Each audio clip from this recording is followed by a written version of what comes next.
Good evening, you're watching the DNBC News or Darfur Television, live with me, Jacob Berry. Today, the representatives of refugees and organizers of protests demanded early today in the press conference from the government of Israel to compile and abide with the Geneva Convention that's ratified.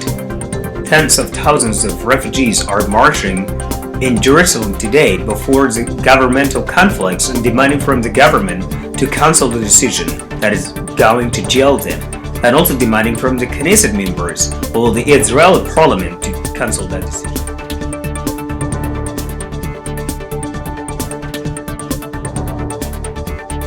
Thank you for watching Darfur Television. Today I'm going to talk about real issues, a broader issues that refugees are demonstrating for. So, first of all, let's start with Geneva Convention. For example, the countries that are signatory to or ratified the international humanitarian law, what are their obligations? What are the things that they have to compile with or to abide? In other words, that's which I mean, the countries like Israel were the first country to ratify the Geneva Convention of Refugees' Rights. Now, every single country that's signatory to this constitute or statute of the international law is its obligations is to stand with the refugees that are suffering from the war zone, or anyone who's escaping from the war zone and entering to another country would be protected. So every person has right when he's in another country to live there until the peace comes to his country.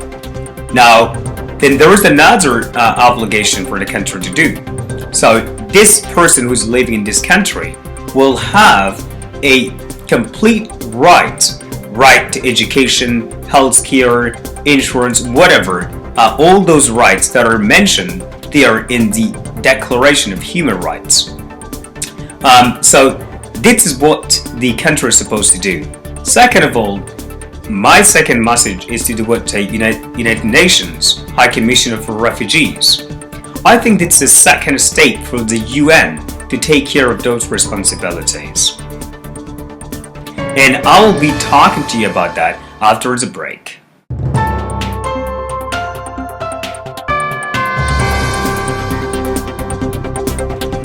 As the people who escaped from the war zone in Darfur, Blue Nile, Nile Mountain, Eritrea, Central Africa, or any other country in Africa, we were supposed to be protected, given our rights as the humans, first of all, and then also the rights of existence.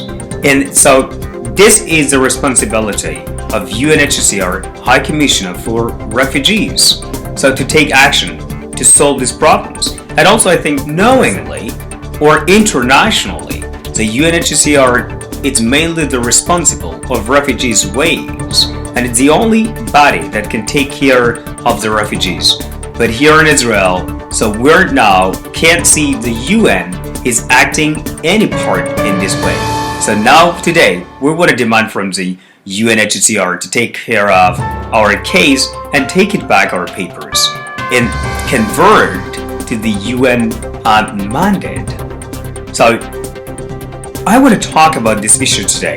So first of all, let me clarify what is the task of the UN itself.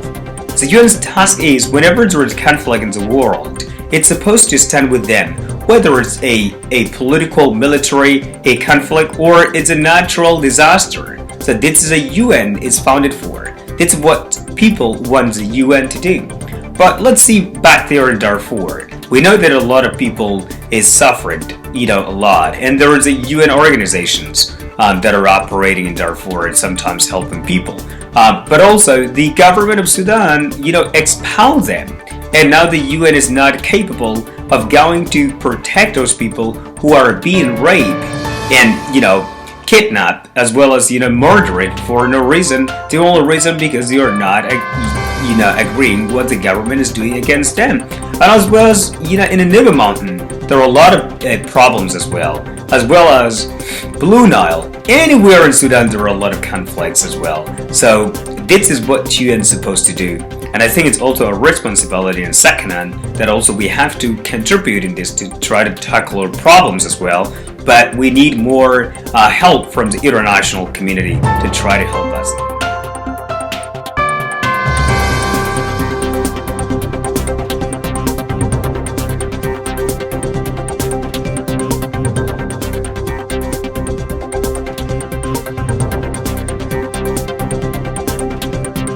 Now let's see the key players of this wave or move of the refugees around the world. First of all, if we look at the African continent itself entirely, there are a lot of problems over there. The problem is, in Africa, there are a lot of resources that everyone wants to get benefit in those resources, and there are some superpower countries that are playing a major role against African countries because they don't want the African continent to develop. So those major powers are wanting the African people to suffer like this, travel abroad, whatever, and then leave the country. And so this is one of the problems. For example, if I want to take in the other perspectives, for example, what are the resources? Now, Africa produces like almost 25% of the world gold. It almost, one of the biggest producer of cocoa in the world.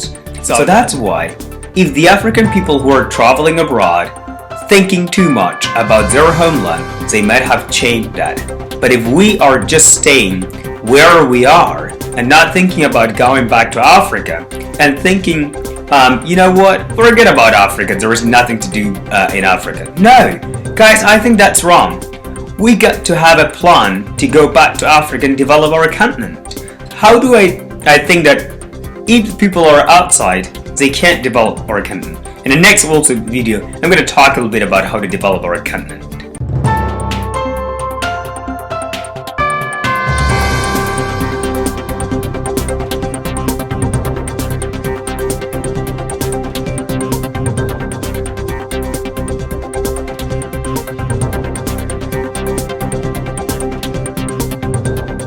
Thank you for coming back. Here I'm going to talk about how to develop African continent. I think the first step that people of Africa are supposed to take is educational perspective. First of all, we need orientation. Our people are not well educated. They need real education that can change the character of those people. That means they are now might be living in fantasy. That means we think that absolutely I have a lot of things here in this continent and this is my continent and I don't need to do anything. No! In 21st century, we have to put a plan that's supposed to work for us. And that plan will be moving Africa forward. So, if we educated our next generation that are coming in, we will be able that those people who are coming in these few days will build this African continent in a very good way. Also, we have to change a political perspective that now it's been ruling as Africa for so long, and we want to bring new democratic measures that can let everyone to express whatever he wants in Africa. Now, for example, if I want to talk about African Union now, and what's my prediction for the real African Union in the future is today's African Union is only, dealing with the governments and taking care of the governments, defending the governments who are committing crimes against their people. This is not African Union what it's supposed to be. The African Union is supposed to be inclusive one, that not excluding anyone, that everyone who is African supposed to come there and decide whatever is best for Africa. Second, the African continent supposed to have a united language that can unite all African continent, as well as a constitution that all African people will ratify and agree on that what is the best interest of African nation. Darfur Television. See you next time with different program.